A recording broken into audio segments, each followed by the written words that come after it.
Hello, I'm Elle Edwards, the Mindset Geek from GoToElle.com, and welcome back.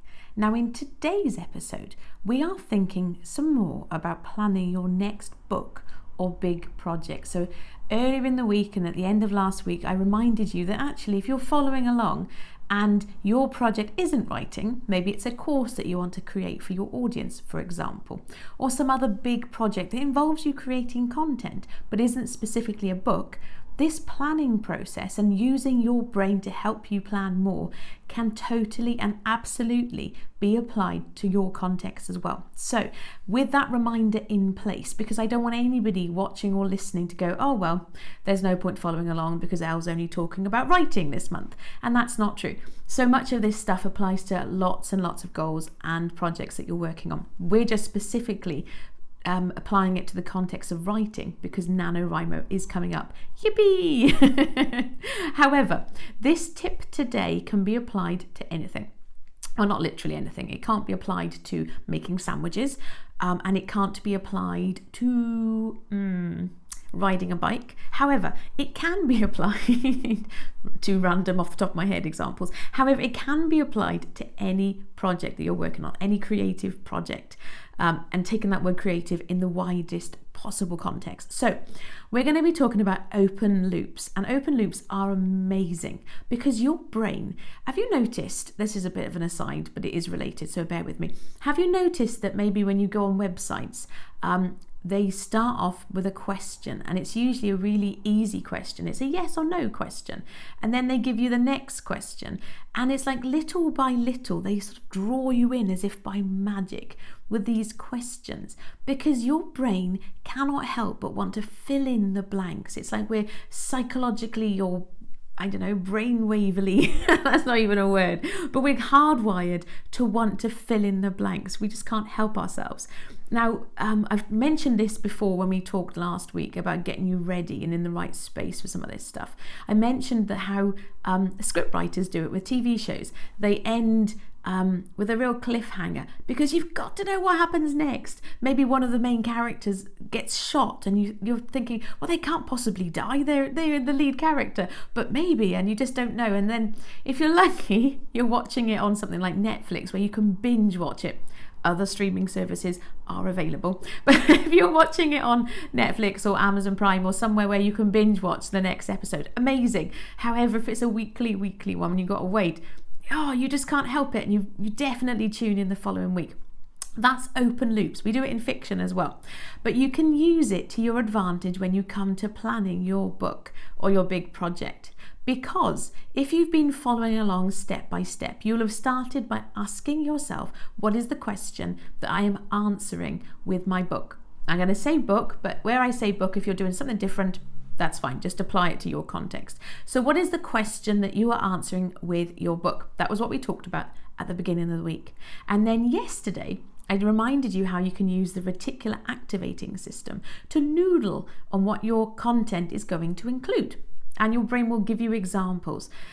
The next part of this is to use open loops. So having got the question, having started to use the reticular activating system, I want you then to actually ask your brain a question and make an open-ended question. If you've already watched today's Mindset Minute, I introduced this idea very, very briefly in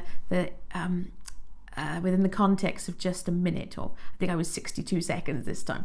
So there wasn't enough time to explain why this is helpful. But it's a very valuable tool. So instead of deciding, right, I want to find out about blur, or I want to include something about air, where blur and air are the topics that you want to include, or the subtopics. Instead, structure it as a question. What can I find out about blur? What am I interested in learning about I can't remember which sounds I use, but you get the idea. By actually phrasing it as a question, your brain is hardwired to want to find out the answers, and so then you're automatically using your brain to help you. Now, I know it sounds like a really simple thing to do, and it is. I mean, at our most basic level, we are simple folk, and our brains work in this way so amazingly. So my attitude is, well, why not use this to our advantage. Just by rephrasing something, you can actually make it easier for you to get that thing done. So thinking about the context, if you're doing a course, for example, what do I want my students to learn about? Blah. So this does apply to other projects. It doesn't have to be just about writing. But by asking your brain a question, your brain will start noodling on it. I've used that word noodle a lot this week already, but it's actually applying what we talked about in the very first episode this week. Taking the reticular activating system that I reminded you of yesterday and then putting the two together to create those open loops. And by creating those open loops, your brain will want to fill in the answers and it will help you to bring those answers. And so then answers will be filtered in, and so you actually notice the answers around you. But also you might find yourself, if you're maybe reading something online and something will almost jump out at you.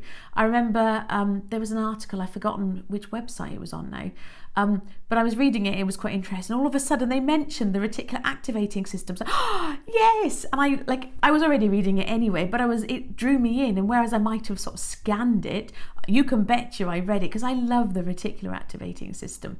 And the same thing might happen to you. Whatever it is that you are focusing on, whatever those topics and subtopics are that you are writing about, your brain, by asking your brain a question about those things, maybe things you want to find out more or bits that need some research, those pieces of research will somehow almost like magic appear in your sphere of influence. I'm going to use that phrase. I don't know if that's the correct phrase I'm really looking for, but whatever. You'll find yourself reading something and then it will almost leap off the screen at you. That's your reticular activating system helping to close those open loops. So give it a try for yourself. And as ever, write this stuff down. Don't just rely upon your memory, because your brain is brilliant. But I always say your brain is an amazing, amazing generator. It will generate ideas, but it's not such a good battery. So it's not so good at storing them. So write that stuff down, because that way then you actually allow more space for more ideas. If you've got to hold on to all those ideas in your head, then it stands to reason there's not as much brain power left for generating ideas. So write the things down in whatever format you want to write them down. But that bit's important too. Anyway, give it a go for yourself. If you're already in the League of Brilliance, then come on over and we can chat about this if you want some support around it. But I would be doing you a disservice if I didn't remind you that Rent-A-Boss, the group version of Rent-A-Boss, is ready for you to check out and join us. So that's rentaboss.uk will redirect you because throughout November we are going to be writing. Personally, I'm writing as well. I'm going to finish off, get Danielle, which is my fiction novel, ready for publication by Christmas. So whether you're wanting to write a book in November or get a book ready for publication in November, if you know you do better with community and support and a mindset geek on hand to help you too, I would encourage you to go to rentaboss.uk. .com was taken, rentaboss.uk to find out more and join us. In the meantime, thank you for watching. Smile, have yourself a delightful day. I've been Elle from GoToElle.com. Take care. Bye-bye.